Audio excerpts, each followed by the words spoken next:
Boa noite a todos, sejam muito bem-vindos. Estamos aqui para o lançamento do livro A Expansão Econômica e Geopolítica da China no século XXI.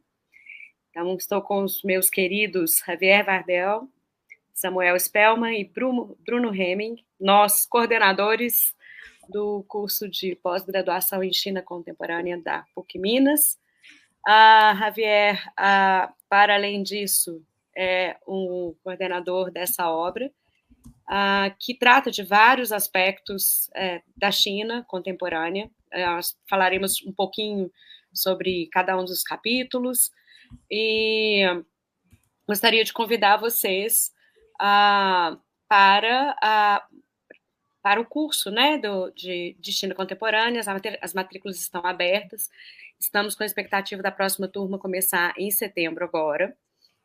O curso também trata dos mais variados aspectos em relação à China. Nós tratamos de história da China, de economia, de comércio, de segurança internacional, aspectos culturais.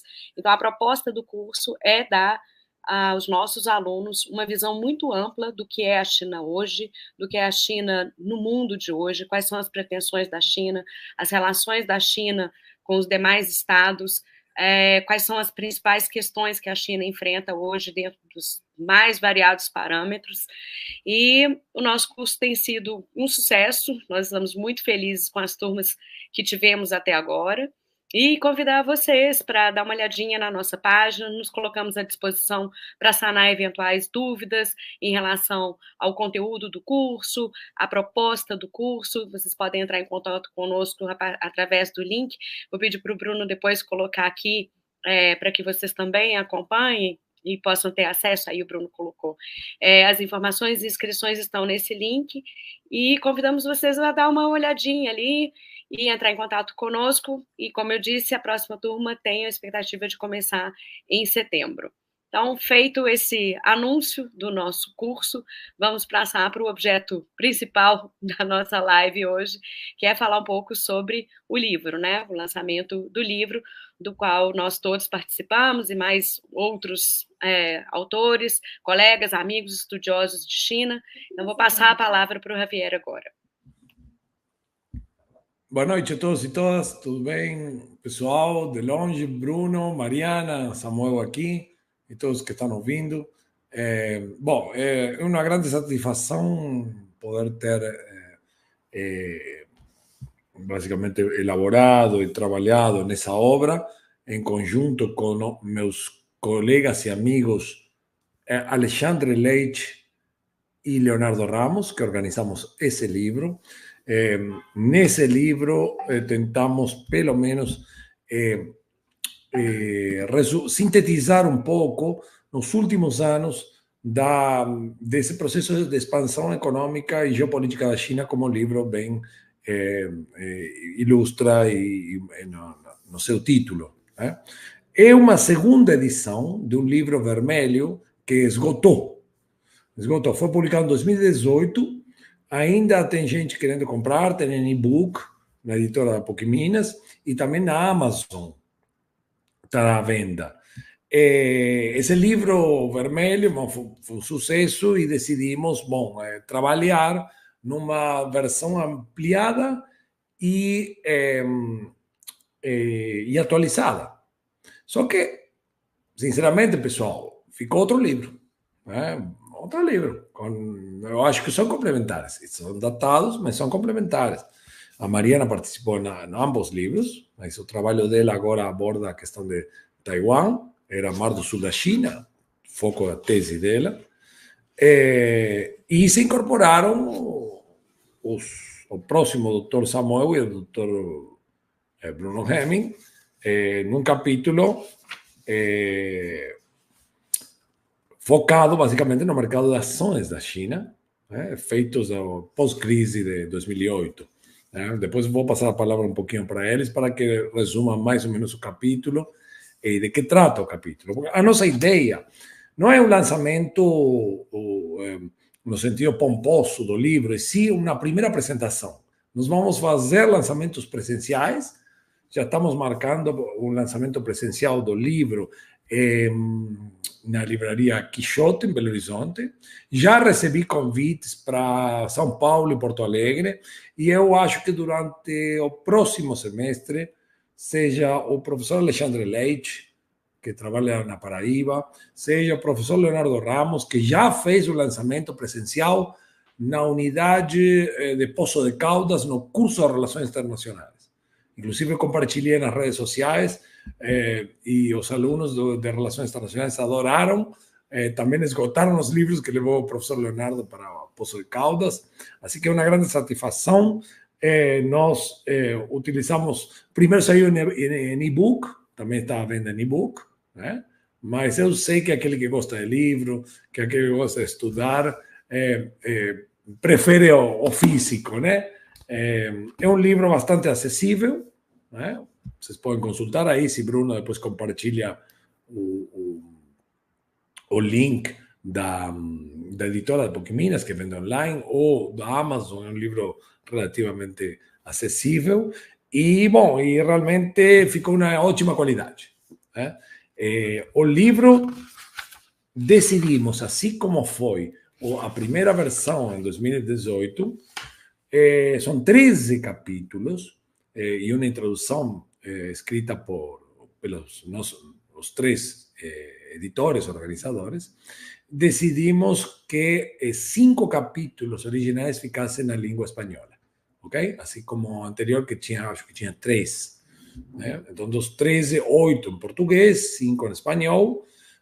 O primeiro da nossa colega e também coordenadora de uma especialização em China contemporânea, em China da Universidade Nacional de La Plata, Argentina, é sobre a teoria das relações internacionais chinesas. Então, acho que é um campo que se abre dentro da forma, da maneira de pensar relações internacionais a partir da China. Assim como desde a América Latina nós fizemos isso com a teoria da dependência, a teoria da autonomia, e ainda temos uma dívida em relação a isso, de pensar o mundo a partir da nossa visão, do nosso lugar, não? Do sul global. O segundo é um capítulo, produto também da elaboração em conjunto, com meu colega amigo Elias Jabur. Então, em capítulo meus, formações econômicas e sociais em disputa, abordamos o conceito de formações econômicas e sociais, e a globalização com características chinesas, que significa essa nova globalização que em alguma medida, entra em disputa com a globalização tradicional que nós conhecemos. O que significa isso? Né? E, em grande medida, fazemos uma relação com novas formas, ou uma nova formação social que está nascendo na China. Um ponto de debate, né? Nas relações internacionais, na economia contemporânea, mas nós embasamos teoricamente de uma maneira bastante inovadora esse capítulo. O terceiro é de um amigo, um colega argentino, que já esteve aqui em Belo Horizonte, né, como professor visitante, que trata da guerra mundial híbrida e a rivalidade entre Estados Unidos e a China. Também de extrema relevância e extrema atualidade. Aí temos o capítulo escrito por 2 dos editores, Leonardo Ramos e Alexandre Leite, junto com Felipe Mendonça, amigo da Federal de Uberlândia, Brasil e a rivalidade China-Estados Unidos. Né? Como se coloca o Brasil perante essa rivalidade. Temos o capítulo do amigo e meu supervisor na Universidade de Aveiro, no período que eu passei, o professor Carlos Rodrigues, que desde aqui, e desde como vai ficar gravado, talvez ele assista, mando um caloroso abraço. Trata das relações China-União Europeia, né? Interesses versus paixões. Muito interessante também esse capítulo. Aí temos 2 capítulos atualizados, mas praticamente novos capítulos, dos amigos e colegas Giuseppe Lobruto, da Benemérita Universidade Autônoma de Puebla, e sobre a relação China-América Latina, e o outro é do amigo espanhol Rafael Domingues Martín, que trata sobre a cooperação para o desenvolvimento da África, de Bandung à recuperação pós-pandemia, como China e essa cooperação com a África. Então, é um trabalho bastante minucioso para aqueles que querem estudar China e África, questão do FOCAC, etc, etc. A nossa colega Daniela Seixas, sobre China e Rússia, incorporamos a questão China e Rússia, a relação China-Índia das colegas e amigas da Universidade Nacional de Rosário, a relação de China e Índia através do caleidoscópio, dos movimentos que aproximam ou afastam a essas potências asiáticas. Muito interessante esse capítulo também. Temos a professora Aline Martins, junto com Shelton, que participou no primeiro livro, Aline, sobre o balanço das políticas chinesas para a internacionalização do renminbi na última década. E um capítulo escrito derivado de um artigo em conjunto com o professor Li Xin e Florência Rubiolo e quem vos fala, eu, sobre o soft power com características chinesas, diplomacia pandêmica na América Latina e o Caribe. Em outro momento, porque nós pretendemos fazer algumas lives apresentando o livro, trazendo os convidados, eu vou focar nesse capítulo meu. Mas hoje, os dois capítulos que estão faltando aqui, que eu não mencionei, são o mercado de ações na China, efeitos do pós-crise de 2008, de Bruno Hemming e Samuel Spellman, os outros coordenadores da especialização em China contemporânea, e desdobramentos acerca de interesses vitais da República Popular da China, Mar do Sul da China e Taiwan, a questão Taiwan, ok? Da Mariana Burger. Então, queria passar a palavra para vocês para que comentem um pouquinho, em 5 minutos, se é possível, o foco do capítulo de vocês, porque isso vai ser importante não só para o público que está assistindo, mas para que também entendam, o pessoal da especialização saiba que tem um material aqui de consulta de um dos professores ou professora disponível nessa obra que publicamos. Quem quer começar? O Bruno quer começar? Ou depois a Mariana? Ou Samuel no final? Não sei se... Posso falar. Então passo a palavra para ti, Bruno. Maravilha. Bom, primeiro agradecer, né, a presença de quem nos acompanha aqui e também quem porventura for nos ouvir, né, em outras plataformas, no YouTube, Spotify, e a gente está por lá também, né? E pedir que sigam, né? Nos sigam aí no Instagram, no Twitter, nas redes sociais, que a gente está sempre divulgando todas as nossas iniciativas por lá. E reforçar o que a Mariana falou, que as inscrições estão abertas aí para a próxima oferta de turmas e que temos, né, um ambiente muito propício para todo e qualquer tipo de interesse, né, e objetivos em relação à China, desde quem apenas quer ser um curioso em relação ao tema e saber um pouco mais, até aqueles que querem atuar profissionalmente e resolver seus problemas e suas demandas relacionadas à China, né? E não tem como fugir de China, né? Tudo envolve as relações chinesas com os outros países e eventualmente qualquer profissional de mercado vai ter que se debruçar sobre o tema, né? Então aqui a gente coloca já como uma excelente oportunidade para fazer isso de uma maneira muito sistemática e com pessoas das mais capacitadas do Brasil, né? A gente pode fazer essa ousadia aqui e falar disso, né? E acredito que seja dessa forma. E esse livro eu encaro, né, como uma conjunção entre essa experiência da pós, mas principalmente da pesquisa e do primeiro livro, obviamente, né, que está derivando desse, que é uma expansão, e uma expansão também muito qualificada, né, com uma série de autores aqui que o Javier falou para a gente, né, gente que já está inserida no mainstream, como é o caso do Elie Jabbour, e outros pesquisadores que são muito conhecidos dentro da temática, muito conhecidos dentro do campo das RI, da ciência política, como o Gabriel Merino, como a Rubiolo, enfim, todos, né, e o próprio Javier também, né, mas todos aí fazendo contribuições importantíssimas, né, e a gente, né, eu e o Samuel, a gente pensou em entrar no meio dessas feras para tentar deixar a nossa marca, fazer a nossa contribuição também, claro, né, com todos as limitações, né, que porventura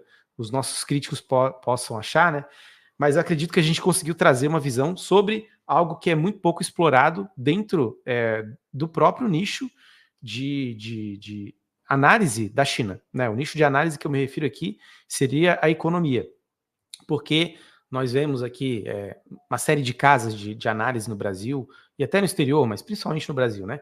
Que fazem análises da China, que consomem dados da China, que falam sobre a China e não levam em consideração fatores que aqui a gente tenta buscar, né, como a forma, né, que a China faz suas políticas públicas, como a forma como ela trata assuntos que para ela são centrais. E aqui de cara a gente vê um assunto que é central, que é a questão dos fluxos financeiros, das finanças, da moeda chinesa, né, que obviamente que não são detalhados na sua minúcia, né, nesse capítulo, porque ele é um capítulo dedicado a falar sobre o mercado de capitais num tempo muito específico, que é o pós-crise de 2008. E o Samuel, né, querendo intervir, fica à vontade, tá? Mas a gente tomou essa decisão de falar sobre o pós-2008 porque houve, né, efeitos muito importantes para a China depois da crise, né? A gente vê ali, no imediatamente pós-crise, um movimento muito estranho nos Estados Unidos, né, em função da sua brutal desvalorização da sua moeda, né, que vem a reboque do quantitative easing, que foi aquela política de expansão bastante aguda da base monetária estadunidense, e, claro, a cooperação, acordos de swap entre os Estados Unidos, o Fed, o Banco Central dos Estados Unidos e outros 14 bancos centrais do mundo. E isso tudo fez com que ocorresse, né, uma estranha desvalorização da moeda estadunidense e um saldo positivo na balança comercial dos Estados Unidos, né? Porque a balança de pagamentos é positiva, mas porque, na verdade, o que ocorre, na maioria das vezes, é uma entrada muito grande de fluxos financeiros. E nesse momento específico, há esse tipo de comportamento que é muito estranho, diferente, e o efeito disso para o resto do mundo foi uma perda de competitividade por um período de tempo ali que é mais ou menos 2 anos, né? 2 a 3 Bruno, anos. alguns colocam 2008 como um ponto de inflexão. Com certeza. Porque a reação da China foi de maneira proativa, inclusive injetando 60 bilhões na própria economia, né? Para focar na economia e revendo a questão do plano quinquenal, um ponto de inflexão que a China aproveitou também a sua maneira com planejamento, né? E intervenção do Estado, né? Não, com certeza. Na mesma medida em que os Estados Unidos ele mostrou as suas armas, no sentido do seu poder, né, do dólar, a China respondeu na altura, e a altura que foi uma mistura de buscar uma proteção da sua moeda e da sua balança de pagamentos, e, ao mesmo tempo, reformular a sua estratégia, porque todo o sistema internacional ficou impactado, né, com essa capacidade que os Estados Unidos teve de manipular o sistema como um todo. E todo mundo sofreu perdas, né? Inclusive a China, por um momento, né, em que a balança de pagamentos da China também sofreu o impacto de um mundo que estava com um crescimento econômico bastante comprimido, né, em função da crise, e com os Estados Unidos fazendo todas aquelas rodadas de injeção monetária no mundo inteiro.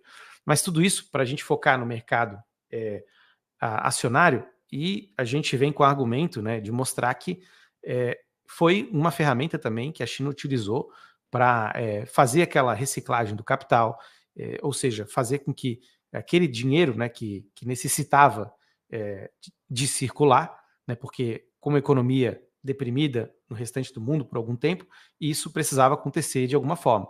Então o mercado de capitais foi uma forma disso acontecer, e se abriram algumas exceções e flexibilizaram-se algumas restrições que haviam até aquele momento, e o mercado de capitais foi uma ferramenta importante para esse tipo de desopilação ou descompressão da economia chinesa. Claro que foi uma iniciativa auxiliar, né? A questão produtiva na China, do comércio, das exportações e também tecnológica, né? Como o Javier colocou bem aqui, né? Iniciativas depois da crise de 2008 foram tomadas com muito mais afinco, apostando, né, nessa na produtividade da China, apostando na capacidade de inovação, na capacidade de competitividade, e a gente vê iniciativas diversas, né, que vão se tornar cada vez mais importantes, como Made in China 2025, como a Belt and Road Initiative, entre outras, né, entre outras políticas setoriais, que vão levar a gente hoje a discutir a China em um mundo de construção de nanochips de 5 nanômetros, né, que a China já tem a capacidade de fazer isso e faz, né, e vai competir com outros países que também estão dentro dessa disputa. Mas aqui, para a gente pensar no mercado de ações, né, da China, dentro do universo de mercado de capitais, ele teve um papel bastante curioso, né, fazer essa reciclagem do capital que eu comentei, promover alterações, né, no nível de restrição que havia antes, criando uma série de ativos financeiros novos e permitindo que algumas instituições financeiras fizessem o uso desses ativos, porém com um grau de organização, né, como o Javier bem colocou. Nada na China acontece de maneira a se acreditar que há uma espontaneidade do mercado, porque tal espontaneidade não existe em lugar nenhum, muito menos na China. E a gente vê um desempenho que ele é positivo para muitos anos, né? A gente pode falar de um momento de repressão financeira que foi desreprimido naquele momento, né? Porém, né, também teve efeitos que a gente discute, né, de alguma forma nesse texto, como a questão de 2015 dos ativos de gestão patrimonial, que foram um ponto ali de tensão, que eles já foram revistos, né, pelo governo central, e outras questões relativas à liberalização para instituições, né, organizações que atuavam na China pudessem atuar, né, criando limitações e um campo de atuação bastante concentrado para que elas não mimetizassem qualquer comportamento instável do sistema financeiro chinês. Bruno, se poderia falar que a partir de 2008 na China dispara uma nova onda de regulações também, que se aceleram em 2012, 13, com o novo governo, né? O governo primeiro mandato de Xi Jinping. Eu vou até pegar desse ponto, Ravi, porque queria dar boa noite a todo mundo que está nos escutando, né? Dizer que, assim, primeiro que foi um prazer ter compartilhado esse texto com o Bruno, né? A gente já se conhece há um tempão, mas escrever junto é diferente, né? Porque você tem que juntar ali o entendimento. E assim, eu e o Bruno, a gente teve uma sorte muito grande de, além de compartilhar o orientador e também a instituição, mas eu acho que também tem uma coisa meio fundamental, que nós dois não temos o pedigree original de relações internacionais, mas a gente se encontra na economia política, né? E de fato o Bruno é um cara assim, que ele traz aqui para o Brasil um entendimento sobre o Minsk, e ele analisa muito bem essa pegada da crise de 2008, né? O pessoal fica falando que as crises mais recentes fazem o Marx reaparecer, mas 2008 sobre o Minsk. E outra coisa também, que assim, a ideia original do capítulo, que é de fato do Bruno, ela vai justamente num aspecto que a gente explora pouco aqui na literatura brasileira e que chama a atenção para o nosso livro aqui, que já é algo que a obra anterior também fez, que é explorar um pouco esses mercados paralelos que são ligados ao setor financeiro chinês, e que, no entanto, eles não são muito bem explorados na nossa literatura, né? Eles ficam meio laterais, na medida em que chama mais atenção, de fato, conhecer um pouco mais sobre o setor produtivo chinês, né? A gente fica apaixonado um pouco sobre a dimensão das grandes empresas, né? Seja as grandes empresas estatais, seja as grandes empresas não públicas chinesas, mas como é que se organiza esse setor financeiro, como é que ele se adapta as flutuações do mercado global que ele não controla, né? E a gente faz esse movimento de voltar a 2008, mas aí aqui concordando com o Javier, é um movimento de regulação que já vem dessa época, já vem, na verdade, com a virada do governo chinês sob a presidente do Hu Jintao antes do Comitê Central de 2008, que já começa ali a colocar adiante, de fato, novos posicionamentos econômicos para o país e que vão surtir efeitos até hoje, né? A gente vai fazer um mapeamento nesse sentido. Tem uma dimensão política que se alinha muito, porque a gente não fala no capítulo, evidentemente, mas o Xi Jinping assume a vice-presidência e também assume a posição central ali no partido como pensador de política pública, que é uma das 7 posições do Comitê Central. Ele assume a secretaria do Comitê Central. Mas a gente já vai vendo que isso vai aumentando de dimensão nos anos subsequentes, né? E também isso serve quando a gente também fala no capítulo sobre a estabilidade econômica que foi a da Bolsa de Xangai em 2015, né, Bruno?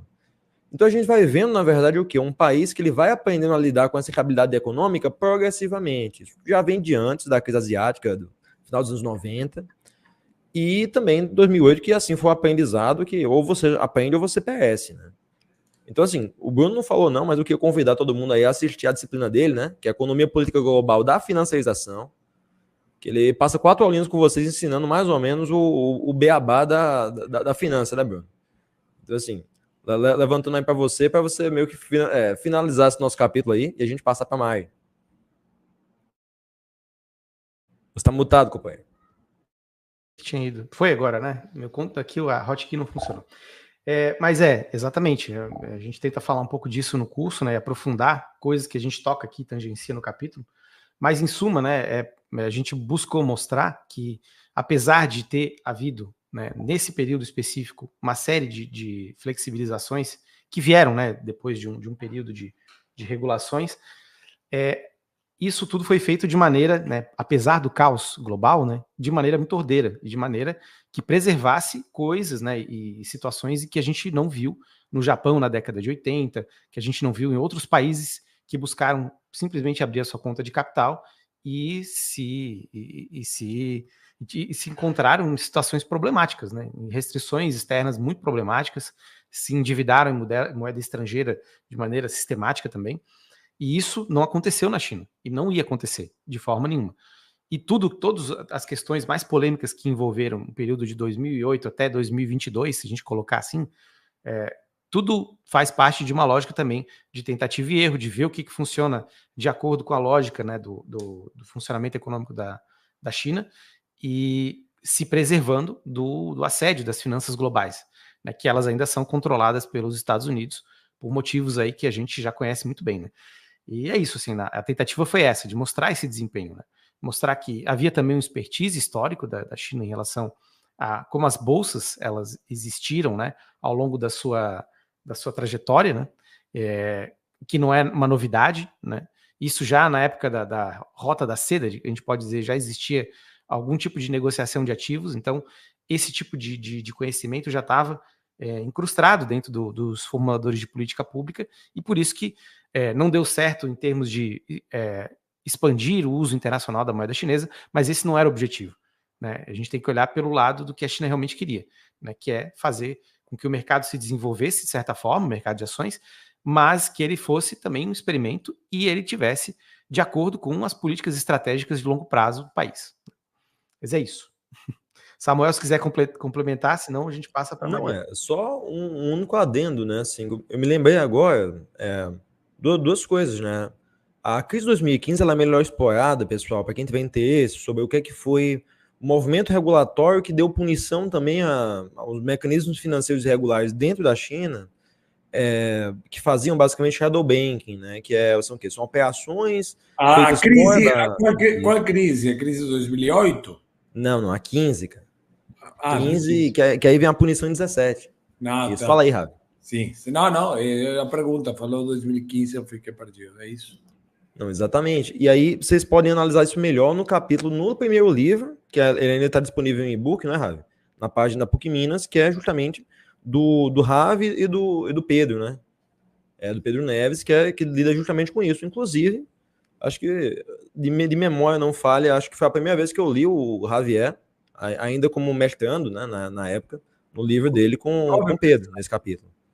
E assim, só o segundo ponto, né, para a gente entender também como está do partido do mercado funcionando tão bem, a gente às vezes não presta tanta atenção no setor financeiro, mas é bom a gente saber disso, porque eventualmente esse pessoal que planejou a regulação em 2008 seguiu dentro do partido, seguiu nas estruturas da finança, e hoje em dia é o pessoal que administra a cidade de Pequim, né? Tanto o prefeito como o secretário-geral do partido são essas pessoas. É justamente o pessoal que já em 2008 trabalhava com isso. Depois eu deixo o nome aqui no chat para quem tiver mais interesse, mas vocês veem, né? As coisas vêm lá de trás e continuam até hoje. É sempre assim. Das questões econômicas passamos para os atritos geopolíticos, os problemas geopolíticos que a China enfrenta. Eu acho que a Mariana, depois ela também Se quiser, Bruno coloca o livro da Mariana, que foi produto da tese de doutorado dela, que é editado pela editora Dialética também, né? Trabalhou Mar do Sul da China, mas eu pedi, Mariana, por favor, tem que incorporar Taiwan, porque hoje talvez seja um dos pontos, junto com o Ásia Ocidental, Oriente Médio e Ucrânia, os 3 pontos de conflito, alguns latentes e outros já, conflito real, né, no terreno de guerra, né, mas talvez o mais delicado seja Taiwan, né. Então, Mariana, me fala um pouquinho aí, fala um pouco para o pessoal aí em relação ao teu capítulo. A gente pode fazer algumas perguntas, se for o caso, né? Tá ótimo. Então, mudando. A beleza de estudar a China é isso, né? A gente sai de um tema finança, economia, e vamos parar em segurança, em uma diferença de 5, 10 minutos, né? Mas é isso. Então, gente, esse nosso debate, o que a gente tem conversado hoje, né? Essa temática toda do livro é também o que a gente busca fazer na pós, né? Como o Bruno bem colocou, é muito relevante a gente conseguir entender a China dentro dos seus mais variados aspectos. Então, Javier, Samuel e Bruno tratam dessa temática, e eu, no curso da pós-graduação, trato da temática de segurança, dos interesses vitais da China em termos de segurança, de questões territoriais, e aí falando, obviamente, inevitavelmente, de Taiwan, do Mar do Sul da China e também de outras questões. No curso, essa temática é dividida em 2 módulos, então, no primeiro módulo, eu falo da China e a segurança internacional, mas isso para entrar no meu capítulo também do livro, que é importante. E no segundo módulo, eu falo, a gente trata especificamente de questões territoriais e questões de segurança que envolvem a China. Então, bora para o meu capítulo. O meu capítulo, então, seria, num primeiro momento, a atualização do artigo que eu escrevi para o primeiro livro, né? Esse que Javier e Samuel falaram, que, enfim, está esgotado, mas é possível ainda ter acesso em meios virtuais. E nesse meu artigo, eu tratei especificamente da temática das questões territoriais do Mar do Sul da China, e que também foi um objeto da minha tese de doutorado e do meu livro. A questão de Taiwan, ela é uma questão que ela chama mais atenção. Eu não sei se a questão de Taiwan talvez seja mais preocupante, como estudiosa da área específica e dessas questões de segurança, há mais ou menos, talvez umas 3 semanas, um mês, eu vi num noticiário brasileiro, falando muito rapidamente, obviamente, assim, talvez até os meus alunos, que são pessoas interessadas na China, quando você fala Mar do Sul da China, parece que eu estou falando de Marte, né? É uma região muito desconhecida, no entanto, é crucial e fundamental para todos nós, né? Se nós pensarmos no Mar do Sul da China como a região responsável por onde passa 2/3 do comércio marítimo mundial, né? Então, dentro do que nós conversamos, do que foi exposto em termos de economia mundial, há uma dependência fundamental dessa região em termos logísticos. Essa região também faz parte dessa estratégia global da China. Se a gente pensar na Belt and Road Initiative, existe a questão fundamental da presença da parte marítima e do Mar do Sul da China ali. Ela é uma região não só... Mariana, esse é o gancho com o comércio, com a economia, né? Sim. Essa região é mais tráfego naval, comercial do mundo. Acho que depois passa pelo Estreito de Malaca, né? Exatamente. Superando o Mar Vermelho, né? Essa é a maior concentração de navios que uma pessoa falou que desde o avião... O Mar Vermelho está fechado, né? Impressionante. Sim, o Mar Vermelho está com problemas de outra índole, né? Mas o grau de importância que tem a ver isso e como isso se relaciona ou se superpõe a reivindicações territoriais de vários países há muito tempo. Então, como isso tem que manter um status quo para que continue a economia, o comércio no mundo, né? Porque de outra maneira seria uma bomba, acabaria numa grande crise global, né? Estrangulando essa região ou fazendo essa região uma zona de guerra, né? Exatamente, mas isso vai além, né? Porque, como você bem colocou, Ravi, existem alguns estados que têm ali nessa região o interesse territorial mesmo, de linhas traçadas, onde é zona econômica exclusiva, onde é mar territorial e onde esses estados reclamam a soberania, né? Então, existe essa questão de até onde vai o limite de um ou outro estado, considerando essa região de interesse vital para o comércio internacional.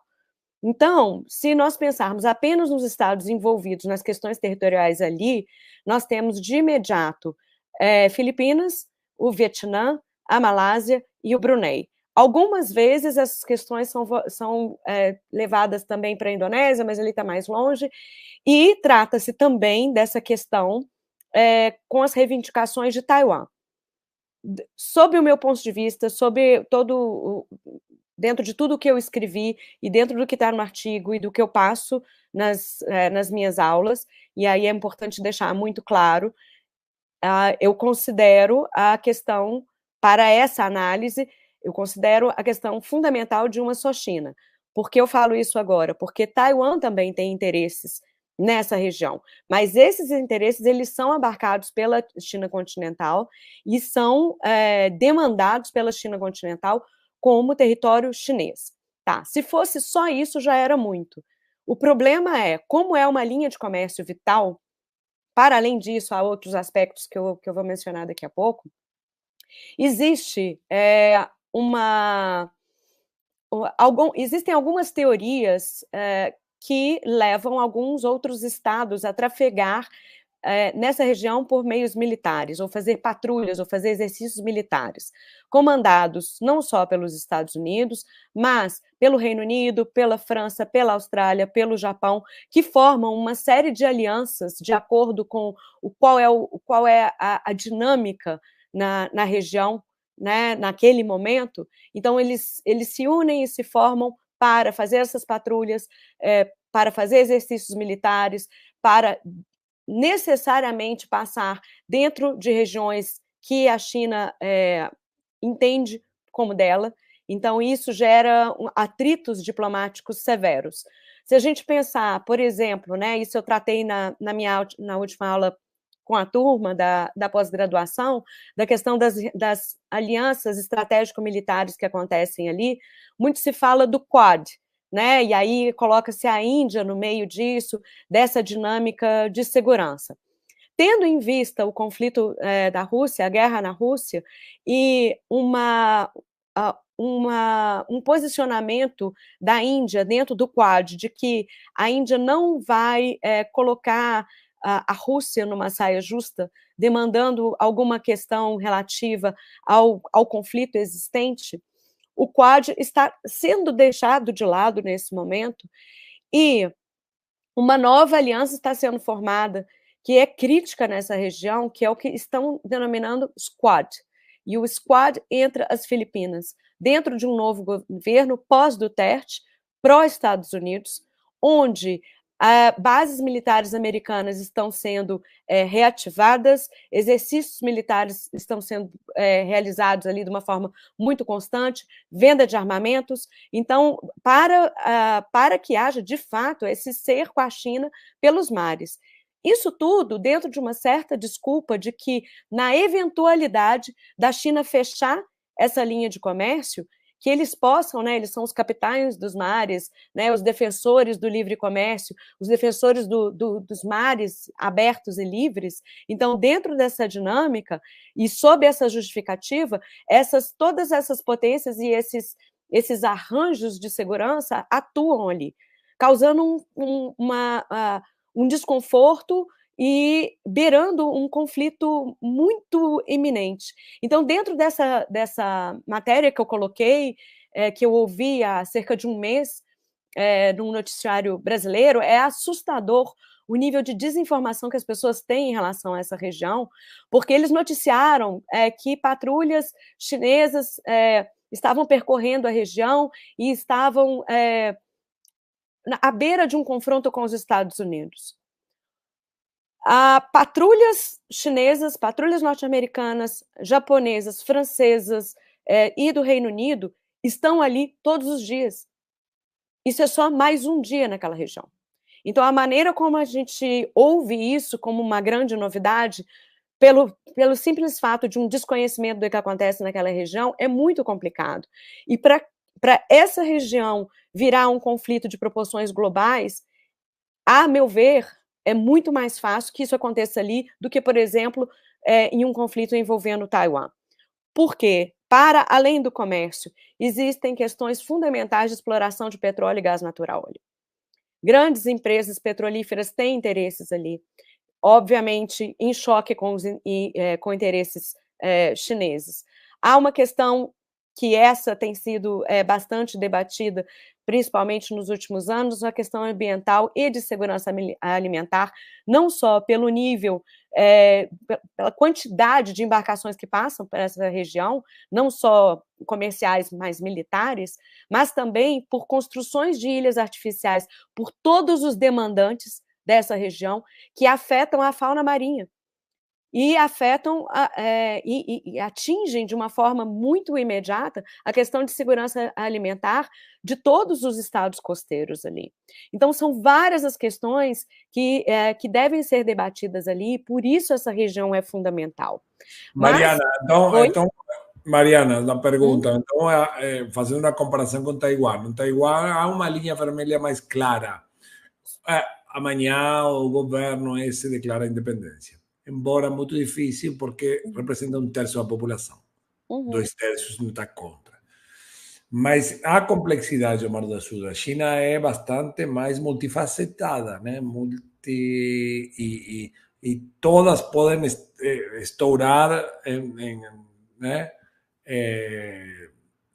Por maus entendimentos, inclusive, porque está sendo patrulhada, porque há reivindicações territoriais de muitos países da ASEAN e da China, que também entra Taiwan, e porque Estados Unidos e o Ocidente está aí, pelo que você falou, não é? O Ocidente, os Estados Unidos, a Grã-Bretanha, a Grã-Bretanha está em todos lados, junto com os Estados Unidos, estão aí aproveitando a situação, né?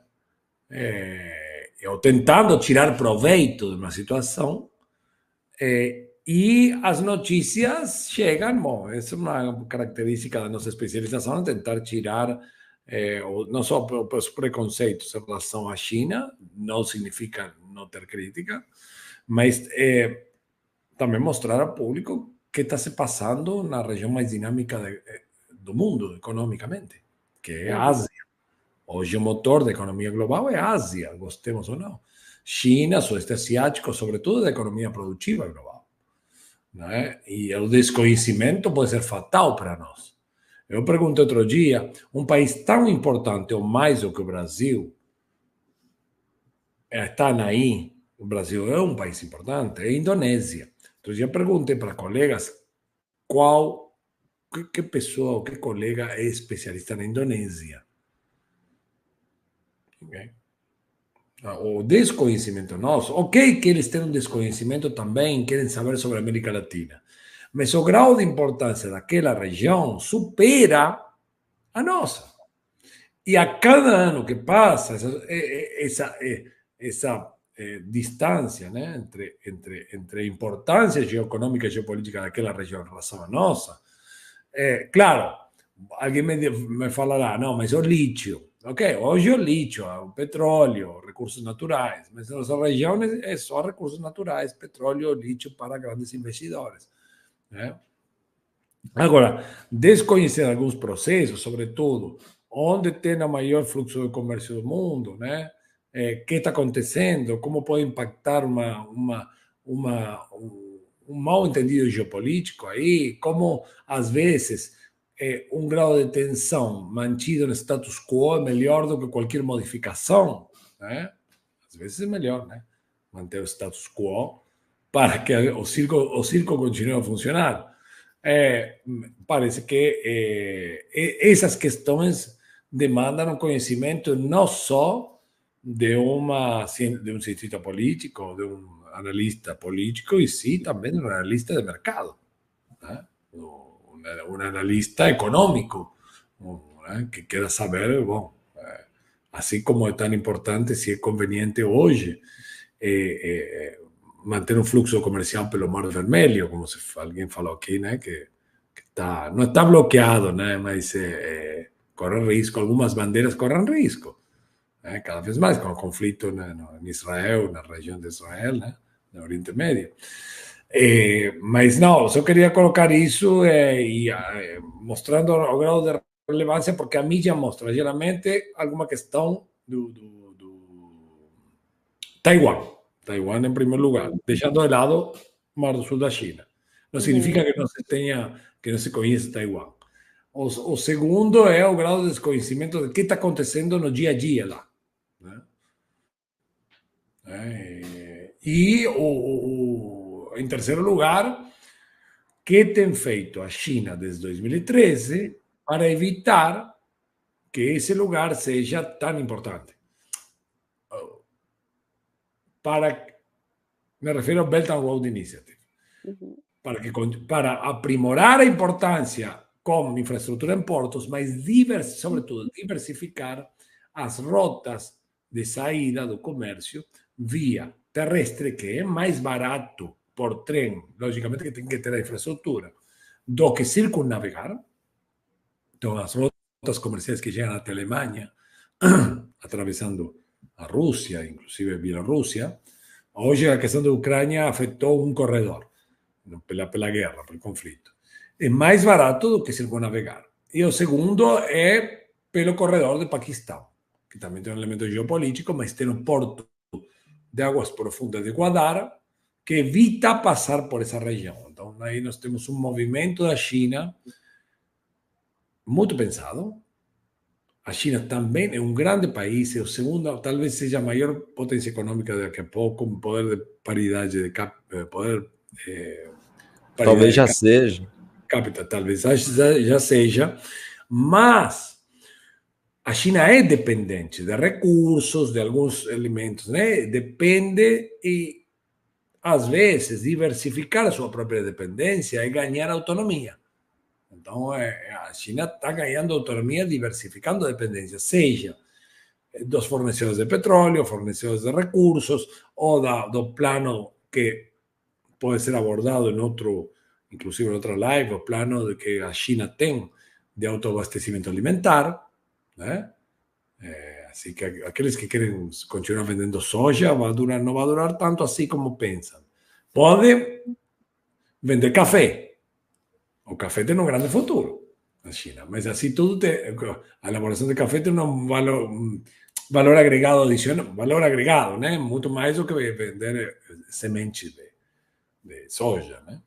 Então a China está trabalhando a todo momento para diversificar suas dependências para ganhar autonomia.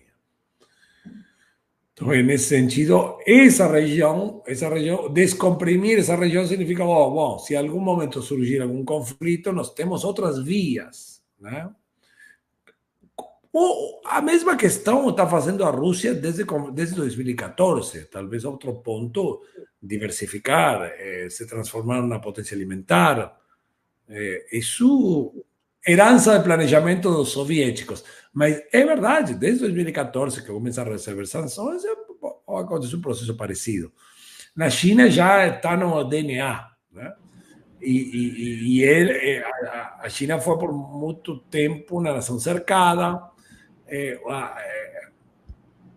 No DNA chinês está construir muralhas para evitar ser invadida, e agora criar formas de diversificar suas fontes de abastecimento e sua menor dependência em relação às suas fragilidades. Uma delas é essa região, né? que é uma herança. Bom, vamos ver o que acontece com a questão de Taiwan. Falo com meus alunos sempre também que a questão de Taiwan é uma guerra civil inacabada. Não acabou. Ou acaba com guerra, ou acaba com um acordo. Não tem. Mas está esse acordo, claro, que nesse xadrez está Estados Unidos. Exato. E o problema é esse, né, Ravi? Se a gente pensar porque aí eu falo nos artigos, né, das grandes crises do Estreito de Taiwan, e a última, né, com a visita da Pelosi, mas a dinâmica dessa região é a mesma, é uma loucura estudar isso, assim como o campo de vocês, né? A gente está sempre correndo atrás, porque agora com as eleições de Taiwan, tendo uma campanha presidencial onde foi mencionada a palavra independência, já teve uma nova crise, teve um novo cerco, né? Mas a questão para a China é isso. Taiwan faz parte da China e haverá, de acordo com o governo central, um retorno natural de Taiwan para a China. Espera-se que seja dessa maneira, espera-se que seja de uma maneira pacífica, espera-se, digo, não só eu, estudiosa, mas essa é a pretensão de Pequim. No entanto, as interferências externas podem levar a um conflito armado, né? E isso também eu estava debatendo com os meus alunos, e vou voltar no próximo módulo para falar mais sobre Taiwan com eles. Por exemplo, uma questão que me preocupa presentemente são as eleições dos Estados Unidos, que podem interferir na questão de Taiwan diretamente, porque a partir do momento que um Biden enfraquecido precisa demonstrar algum tipo de poder em relação à China, provocar algum tipo de conflito ali é o que vai dar popularidade para ele. Então, a questão de Taiwan está... Mariana, mas a pergunta é, você acha que vai... Ok, já estamos perto das eleições, pode ser. Uhum. Inclusive, aproveitando a sinofobia que está crescendo nos Estados Unidos para levar a isso, né? Mas você acha que haveria alguma modificação no caso Trump ganhasse as eleições, a política em relação a Taiwan? Não, né? Não. Eu acho que isso é muito mais um jogo de interesses do que o que acontece ali naquele momento. Eu não acho que por exemplo, igual quando a Pelosi foi e desencadeou a quarta crise do Estreito. Ela estava ali para deixar o Congresso, ela tinha que fazer um movimento que ficou parecendo como ela estivesse contrariando alguma orientação do Biden, mas não foi, né? Tanto que ela foi dentro de um avião oficial, com todo, né? Enfim, o mundo inteiro acompanhou a rota do avião dela até Taiwan. Lembra-se disso, né, Samuel? Então, assim, essas são questões que são muito complicadas, porque são questões de interesse dos Estados Unidos que respingam na China, porque a China é o inimigo atual, né? Então, vamos voltar a atenção para o nosso inimigo em comum e falar de China como o outro, né? Porque é mais fácil unirmos contra o nosso inimigo, pensando, né, dentro dos Estados Unidos, e desviar a atenção. Se a gente pensar, por exemplo, na questão da guerra na Rússia, não sei se vocês lembram, assim que começou o conflito, começou um monte de notícia falando que a China invadiria Taiwan. Mas foi uma avalanche de notícias em relação a isso. Esse tipo de notícia está totalmente coordenada, né? Sim. E aí eles tratam isso como uma profecia autorrealizável. E aí, de fato, para que se isso realizasse, Pelosi foi para lá. Né? E agora eu tenho acompanhado uma frequência cada vez maior de notícias vindas de fontes, não só de mídia, mas de academia ocidental, principalmente nos Estados Unidos, falando que a China, a invasão de Taiwan já começou, que a guerra da China em relação a Taiwan já começou, que vai ser uma guerra de drones, só que não é. A questão é, eles vão provocar isso? Né? Não há qualquer interesse de Pequim em invadir Taiwan. Isso vai acontecer se for provocado. A pergunta é, haverá uma provocação suficientemente grave para que isso aconteça. Mariana, mas a provocação é a linha vermelha. É a declaração de independência, porque de outra forma não tem nada a ganhar com enviar as tropas, invadir no sentido clássico. Isso, exatamente. Mas a que ponto isso vai chegar com toda essa movimentação militar que acontece ali? A que ponto pode-se usar a cartada Taiwan como para desviar a atenção para aquela região, se não para uma fragilidade eleitoreira nos Estados Unidos? Pode acontecer. Exatamente, né? Até porque, só para fazer até um adendo, mas assim, não seria a primeira vez que os Estados Unidos se utilizam de uma crise geopolítica externa, que pode ser um factório, pode ser uma crise já instalada de algum tempo, para favorecer o lado que estava para ser derrotado numa campanha, ou via a antessala de um lado que é vitorioso na campanha eleitoral, né? Eles fazem isso direto. A crise dos sequestrados no Irã, algumas coisas sobre o processo de paz no Vietnã em 68, 2004, o Bush fez alguma coisa nesse sentido para poder ganhar do Kerry, que ia ganhar, enfim. Tem até um cartoon conhecido no New York Times, né? O pessoal está falando bombardeio. Tem um ponto que nós temos que concentrar, acho que focar nesse, por exemplo, chegando no final da live. Eu acho que a Mariana deixou a bola quicando aí. Tem a ver com um consenso bipartidário, no qual o grande adversário inimigo é a China. Assim como houve um consenso bipartidário desde Nixon com Carter para trazer a China para não se dividir ao comunismo, né? Hoje tem um consenso bipartidário que é real inimigo para alguns, adversário. Así son apresentados a China y también a Rusia como adversarios revisionistas, ¿no? Mas a China real inimigo, pero no colocan esa palabra porque es a China. Entonces, yo lembro, y a Rusia está embarcada en esos, está dentro por obvias razones, ¿no? Mas o ponto fundamental, houve sim, e não há um consenso bipartidário desde meu ponto de vista, na questão geopolítica, há setores que a todo momento tentaram seduzir a Rússia para dividir a China. Esse é o grande pesadelo geopolítico desde que Estados Unidos é potência, né? Basicamente, está em Brzezinski na década de 90, está antes com Nixon, que Kissinger entendeu isso muito bem, no momento de fragilidade dos Estados Unidos e geopolítica. Mas aí um consenso bipartidário, porque foi Carter quem recebe o Deng Xiaoping, né? E depois, logicamente, que depois os desdobramentos e as profecias autorrealizáveis que a Mariana coloca, estão todos baseados também numa ideia unívoca de modernização, na qual o país vai ter, em última instância, à medida que se moderniza, vai chegar a ser os Estados Unidos. Ou uma democracia liberal estilo americana, ou mais ou menos isso. Coisa que não estava acontecendo na China, porque a China escolheu outro rumo. Mas a todo momento, e esse é o nosso grande desafio para outra live de apresentação do livro, trazer o Gabriel Merino aqui, para que explique o que são as guerras híbridas, fragmentadas, que nessa rivalidade atual. Porque essas guerras, a Nancy Pelosi, você falou, Mariana, ela foi lá, isso são provocações, mas a Nancy, jovem Nancy Pelosi, jovem deputada, esteve em Tiananmen. Sim. Então, isso para ela foi, né, na visão, na perspectiva dela, foi encerrar um ciclo com chave de ouro. Sim. Né? Então, foi fora o marido, despedida, fora né? o marido que foi fazer negócios. O marido tinha negócios. Isso. Exato.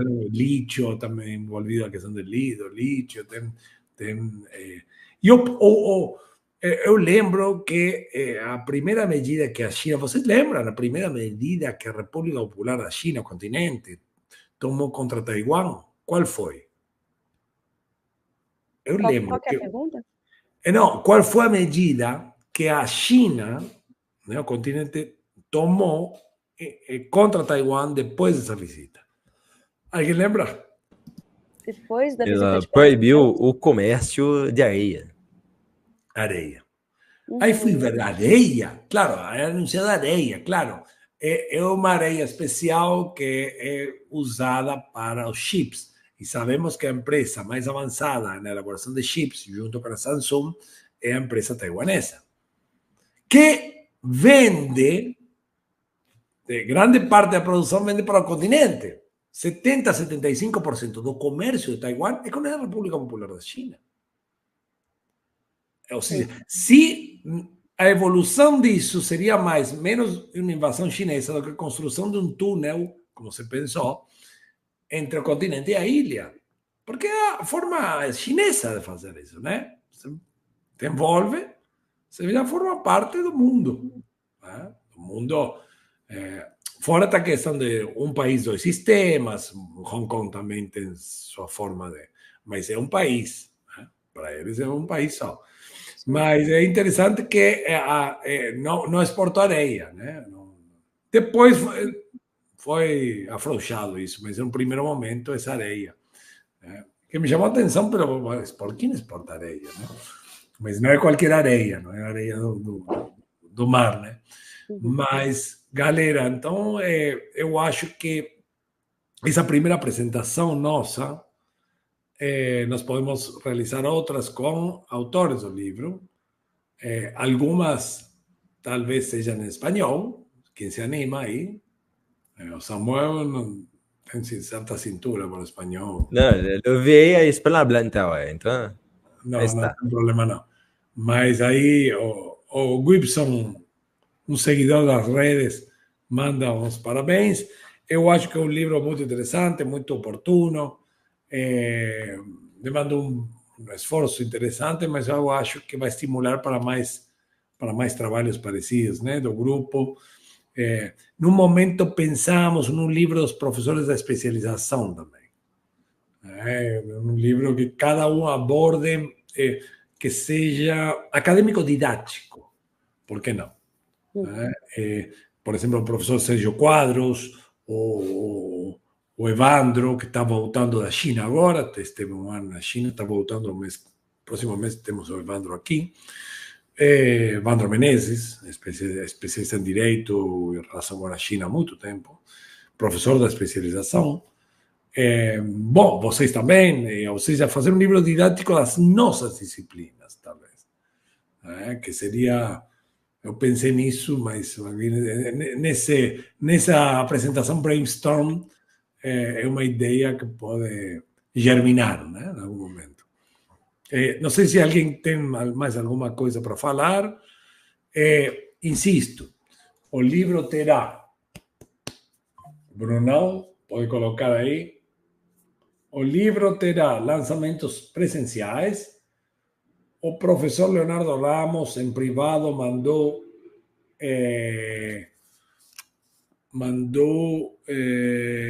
uma mensagem enviou uma mensagem falando que já está quase acertada uma apresentação do livro, um lançamento na Universidade Federal de Uberlândia, ok? Uberlândia, ok? O segundo é Chutando a Escada, o famoso podcast. Mas, Bruno, essa nossa live também será podcast, não será? Com certeza. Estará no Spotify, Centro de Estudos Globais de China, só colocar lá que vai aparecer essa nossa conversa. Tem muita gente que gosta mais de ouvir no carro, né? Podcast, eu faço isso às vezes. E a gente tenta transformar em podcast. Mas os grandes amigos aí, o mesmo Felipe de Uberlândia, que junto com Geraldo do Chutando a Escada, excelente podcast, vai ter a apresentação desse livro também. Assim que Leonardo vai falar sobre esse livro. Beleza? E esperamos que Alexandre organize algo na Paraíba. Aí Samuel poderá liderar, não? Vamos ver se no antes do final do ano fazemos algo no Nordeste. Beleza? Então, deixo a palavra com a Mariana, ou com o Bruno, ou com Samuel para fechar essa live. Muito obrigado mais uma vez. E, bom, Um grande abraço a todos e todas. Obrigada, pessoal. Vamos lá. Não se assustem, né? Não se assustem que tudo é mudança. Observem lá embaixo. Forma parte da cenografia. Mudança é bom, né? A gente trata de mudanças, inclusive, né? Então o cenário é favorável para isso. Pessoal, muito obrigada. Recomendo a leitura do livro, do anterior também. E, mais uma vez, sinalizo que as inscrições para a nossa próxima turma estão abertas, estamos com uma expectativa de começar as aulas em setembro agora. Então, o Bruno deixou o link, entrem em contato se tiverem alguma dúvida, contamos com vocês lá. Lá teremos também, para além das aulas, algumas palestras que são exclusivas para os nossos alunos, né, com palestrantes que, inclusive, são autores dessas duas obras. Então, deixar meus agradecimentos e até a próxima. Mari, vai ter uma live sobre, ou uma apresentação da especialização também, não é? Ah, sim, claro. No dia 1º de julho, às 19 horas, nós vamos fazer a apresentação do curso. Então, para quem está interessado no curso, eu recomendo participar. A gente vai estar ali falando do nosso programa, falando um pouco das disciplinas. A gente, para quem está ali participando ao vivo, pode mandar pergunta, a gente resolve ali na hora. Então, no dia 1º de julho, eu não sei se Bruno está com o link fácil aí, mas nós faremos uma explicação do curso para os nossos futuros alunos e interessados. Já tinha esquecido, vão estar presentes a Mariana, Samuel e Bruno, né? Eu não estou presente porque vou estar viajando. Sim. Mas aí talvez dá para assistir vocês. Não estou em Belo Horizonte. Beleza? Aí tem. Não, na plataforma Teams. Beleza, que é da PUC Minas. Ok. Beleza. Ótimo, então. Bom, é isso, pessoal. Boa noite a todos, viu? Um prazer estar com vocês aqui novamente. Certo? Boa noite. Até semana que vem. Até mais. Tchau, tchau.